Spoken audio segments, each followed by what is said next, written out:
Peace, brothers. Shalom in the Hebrew. First and foremost, I'm going to give all praises, honor, and glory to Yahweh, Ba'ashem, Yahweh Shai, Ba'ashem, Rakar Kadash, for giving me the spirit to do this video.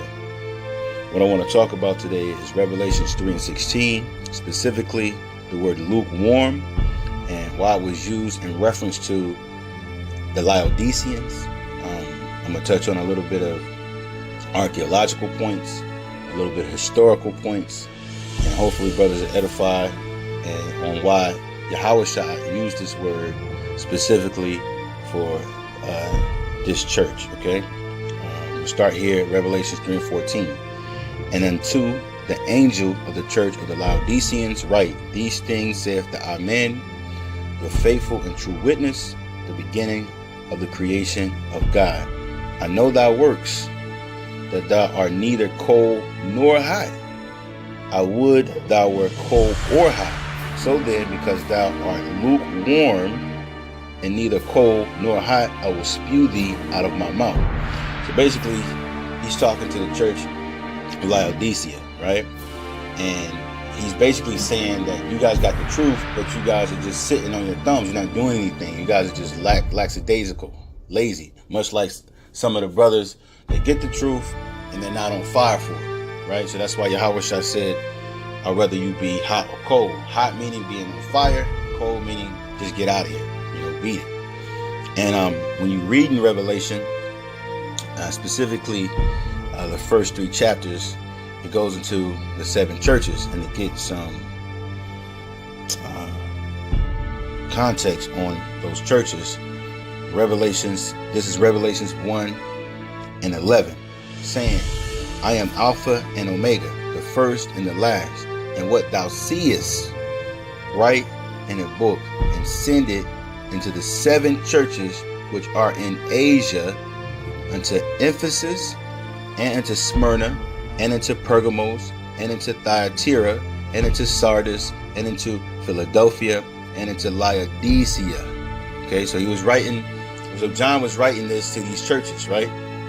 And when you look this up, the 7 candlesticks are the 7 churches. The breakdown for the 7 candlesticks and the 7 stars is in Revelations 1 and 20. The mystery of the 7 stars which thou sawest in my right hand, and the 7 golden candlesticks. The 7 stars are the angels of the 7 churches, and the 7 candlesticks which thou sawest are the 7 churches. These 7 churches here, which all have meaning.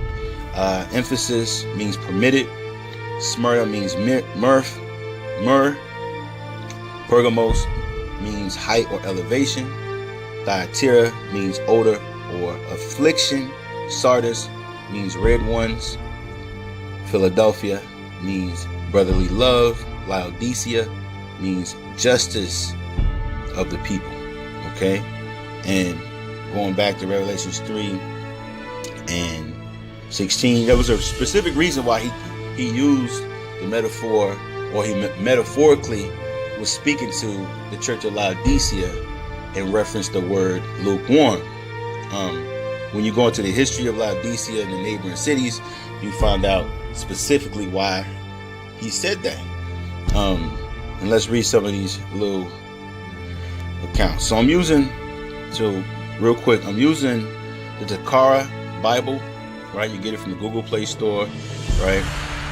And wherever you shop for apps, it's called the Takara Bible, King James Version, and it comes with all types of content. So the content that I'm using of course the Strong's Concordance, KJV. I'm using the Hallman King James Version Study Bible for archaeological points and historical points, and the King James Study Bible that comes. This is free, and this is free. The KJV with the crown emblem is free, and the Hallman KJV Study Bible, I think it's like $2 or something, but it's worth it because it has a lot of content, a lot of archaeological content, a lot of historical content, timelines, and so forth. So if you brothers want to look into that, you can. All right. So and it has all these images. I mean, it's real detailed. So that's why, I use it as background, to get some more background on what I'm reading as far as the setting. All right. So when you read This image here is basically ruins of Roman acres, or arches. Sorry, ruins of Roman arches at Laodicea, a city of Asia, well known for its wealth. In AD 60, Laodicea experienced a devastating earthquake and was able to rebuild without relying on financial assistance from Rome. They had a lot of money. Like Lydia, one of the original members of the church at Philippi, was a businesswoman from Laodicea. The risen Yahushua knew Laodicea well. He reminded them of the spiritual poverty, and called on them to repent. Because when Yahushua, when he was basically getting on these churches, he was giving them pros and cons. He's basically counseling them for their indiscretions, right? And their discretions, right? So he was basically giving them pros and cons. He's telling them he liked this about this church, he liked that about this church, but certain things he didn't like. And he was basically, when you deal with the church of Laodicea, you look up, let's get a little reference right here and get some background. All right, so Laodicea, archaeological sites, Laodicea, and this is the King James Version study Bible that comes along with the app. Laodicea was located about 50 miles southwest or southeast of Laodicea was located about 50 miles southeast of Philadelphia in the Lycus River Valley near Colossus and Hierapolis. All right, and that reference there is in the scriptures as well. It says Colossians 4:13. For I bear him record that he hath a great zeal for you, and them that are in Laodicea, and them in Hierapolis. Okay, and reading on. Its name means people ruling, right? And represents the unbelieving, materialistic church of all ages. The city was founded in 260 BC by Antiochus II and named for his wife, Laodice. Forgive me, brothers, if I'm mispronouncing it, but whom he later divorced. The city was almost entirely destroyed by an earthquake in the AD 60s, but was later rebuilt and became a popular place for wealthy Romans to retire. Okay, so when you look up, let's go back to the Holman source that I look, and when you go and you click on the study aspects of it, it'll kind of break down a little bit of background as well. And I want to read that to you, brothers. It says, because the water in Laodicea was piped in, it was neither cold and refreshing nor hot and therapeutic. The lukewarm water was thus not useful. The spiritual worthiness or worthlessness of the church of Laodicea was nauseating to Yahushua. All right, go back to King James Study Bible, see what they have for it. Basically, it says pretty much the same thing with a little bit more detail. It says the church is likened to lukewarm water, or as being virtually worthless. Yahushua says he will spew them out, or eject them from his company. The hot waters of nearby Hierapolis were known for their medicinal qualities, whereas Colossus was known for its cold, pure water. But Laodicea was forced to receive water by aqueduct from other areas. By the time it arrived at Laodicea, it was lukewarm and provoked nausea. The works of the Laodicean church were as worthless as the city's lukewarm water. The description does not refer to a backsliding condition, but rather to their lack of genuine faith. So, two sources are basically touching on the fact that the Laodiceans was in the middle of Hierapolis and Colossus. Hierapolis was known for its hot springs, and Colossus had pure cold water. And because Laodicea didn't have, I guess, the ingenuity to get hot or cold water. They had to rely on the aqueduct. That by the time they got the water was lukewarm, meaning it was useless, right? Because when you're dealing with water, you either want it hot or you want it cold. You only want it lukewarm when you BSing, when you're playing around, right? When you just chilling, you ain't doing anything, and that goes into the references as well. So that said, let's go back here to Holman. Holman. We're gonna get some background on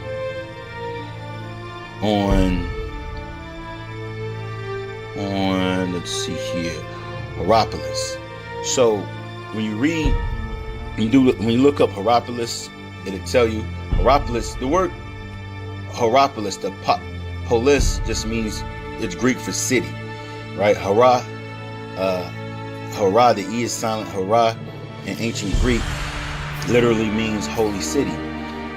It was an ancient city located on hot springs in classical Phrygia in southwestern Anatolia.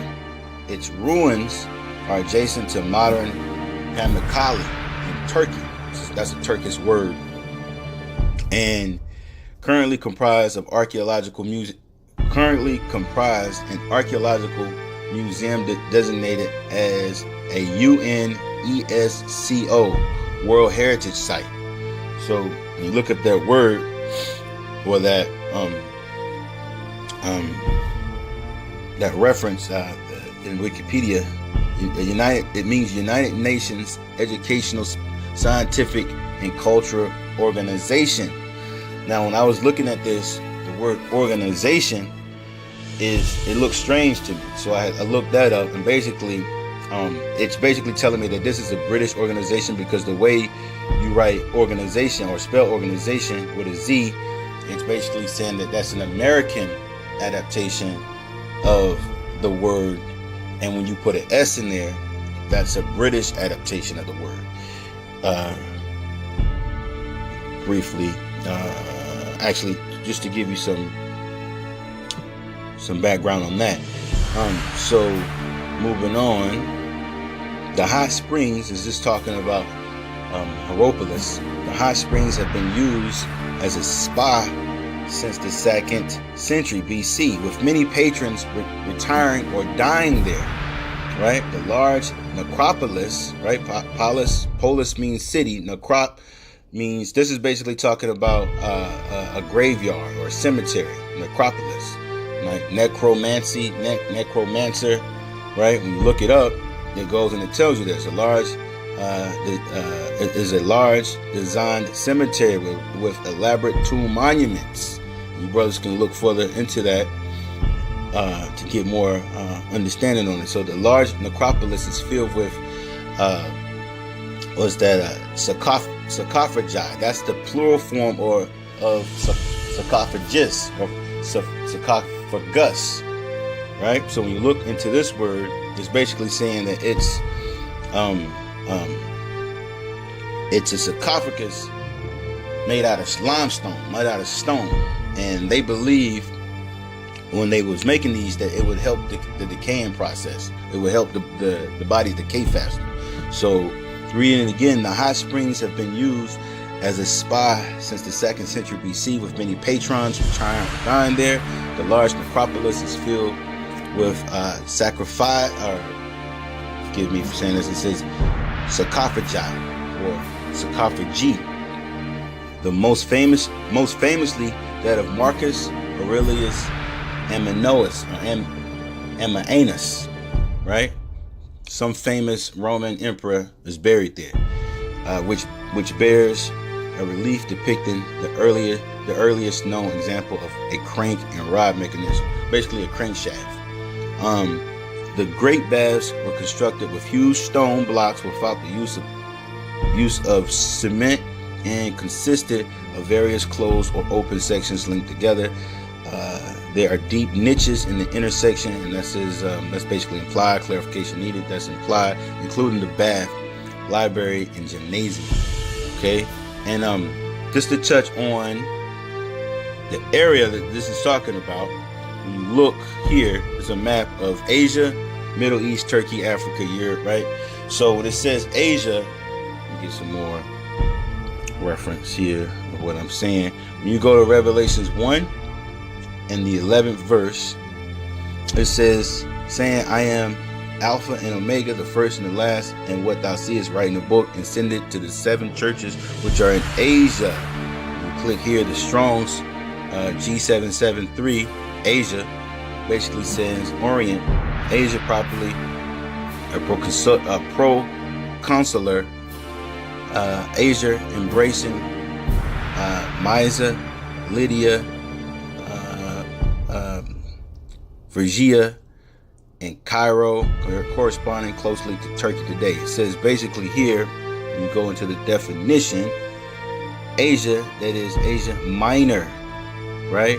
Usually only as Western Shore, right? And when you go from there, you kind of look up, what is it saying? Where's Asia Minor? It's basically talking about this Asia, this, let me give you screen right. This area here. This is the area it's talking about, right? That's Asia Minor, right? You have Asia, and then you have Asia Minor, right? So it's talking about that area there, that Turkish area, okay? So let's get out of there.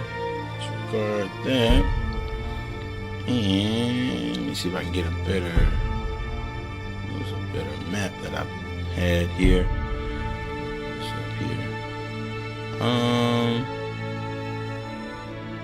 Let's look at this map here. These maps don't get clear for some odd reason, but so basically you have, right, real quick. This is Asia. You got Russia there, European Russia, Europe over here, the Middle East, and you have Asia Minor, which is right here, right?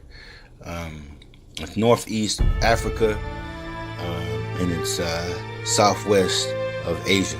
Okay, so anytime you brothers hear Asia Minor being mentioned in the scriptures, or brothers bringing out the fact that Asia Minor is being referenced in the scriptures, it's basically talking about the Middle East area. Okay, let's discard that. Let's go back. So yeah, that's basically what I wanted to bring out, and the reasons why Yahushua said that the brothers are lukewarm is because when you look deep into the archaeological finds and the historical references, it's basically saying that this is a reference to the actual city. The city had lukewarm water. All right, so just wanted to bring that out, and hopefully your brothers was edified. Okay, Shalom.